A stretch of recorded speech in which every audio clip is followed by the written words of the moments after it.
Bienvenue sur Diaspora Mauritius, votre référence en politique mauricienne. Analyse, débat et enquête pour comprendre les enjeux qui façonnent notre pays.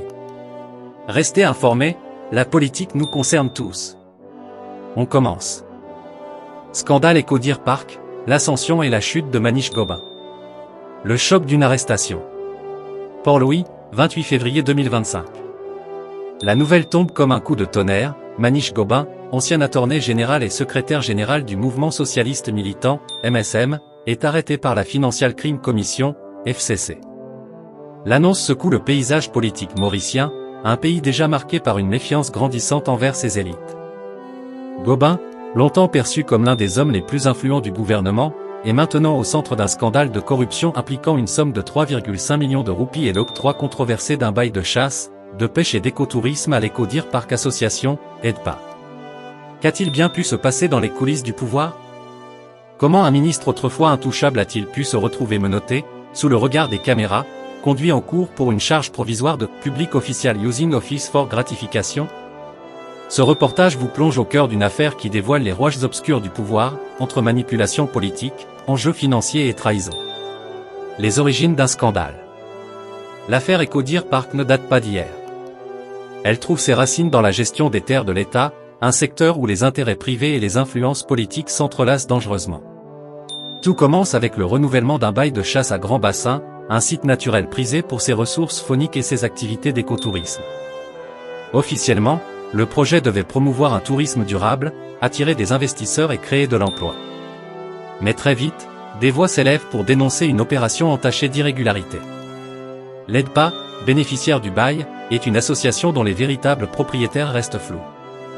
Derrière une façade d'engagement écologique, les enquêteurs de la FCC découvrent un réseau complexe d'influences, reliant des hauts fonctionnaires, des intermédiaires et même des proches de l'exécutif. Comment ce projet a-t-il pu être validé sans appel d'offres claires? Qui sont les véritables bénéficiaires de cette transaction? Une enquête explosive. Lorsque la FCC s'intéresse au dossier, elle découvre rapidement que des sommes importantes ont circulé en coulisses.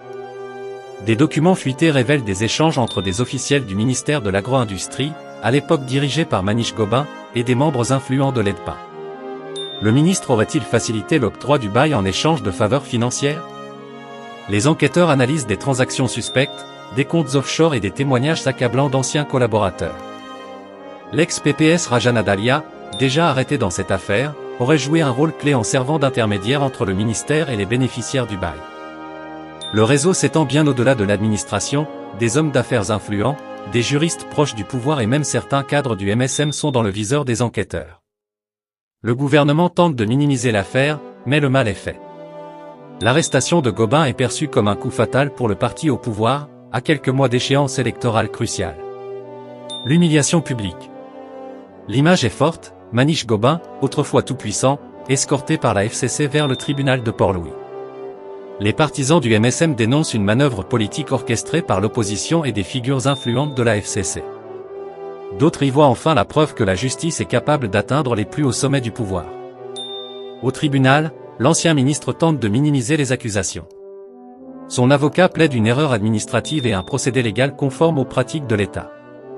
Mais face aux éléments accablants de la FCC, la justice décide de le maintenir sous une charge provisoire, dans l'attente de nouvelles révélations. Un système gangrené? L'affaire Eco-Deer Park met en lumière les failles profondes du système politique mauricien. Comment un ministre a-t-il pu influencer l'attribution d'un bail aussi stratégique? Pourquoi les mécanismes de contrôle n'ont-ils pas fonctionné plus tôt? Ce scandale révèle un malaise plus profond. Une confusion entre intérêts privés et publics, où des ministres peuvent user de leur influence pour favoriser certaines entreprises. Une opacité administrative, où l'absence de transparence permet des transactions douteuses. Une culture de l'impunité, où les figures influentes échappent souvent aux conséquences de leurs actes. Les conséquences politiques. L'arrestation de Gobin ne laisse pas le MSM indemne.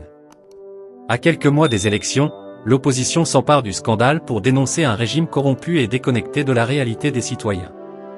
Le Premier ministre Pravin Junio tente de se distancier du scandale, affirmant que la justice doit faire son travail. Mais pour beaucoup, cette affaire est un symptôme d'un système gangrené par des pratiques douteuses. Dans les coulisses, certains barons du MSM poussent pour une réorganisation interne, tandis que d'autres redoutent une débandade électorale. Pendant ce temps, l'opposition menée par le Parti travailliste et le MMM capitalise sur l'affaire pour galvaniser l'opinion publique. Le peuple mauricien, fatigué des scandales à répétition, pourrait bien faire de l'affaire Ecodeer Park le tournant politique de 2025. La chute d'un homme, le début d'une purge? L'histoire de Manish Gobin, autrefois au sommet du pouvoir, est celle d'un homme rattrapé par son ambition et son réseau d'influence. Sa mise en accusation marque-t-elle le début d'un nettoyage au sein du gouvernement? Ou s'agit-il simplement d'un sacrifice politique pour préserver d'autres figures plus influentes? Alors que l'enquête se poursuit, une question demeure, jusqu'où cette affaire va-t-elle remonter? Maurice assiste peut-être à la plus grande affaire de corruption de ces dernières années, un scandale qui pourrait bien redessiner les équilibres du pouvoir et influencer durablement l'avenir politique du pays. Affaire à suivre.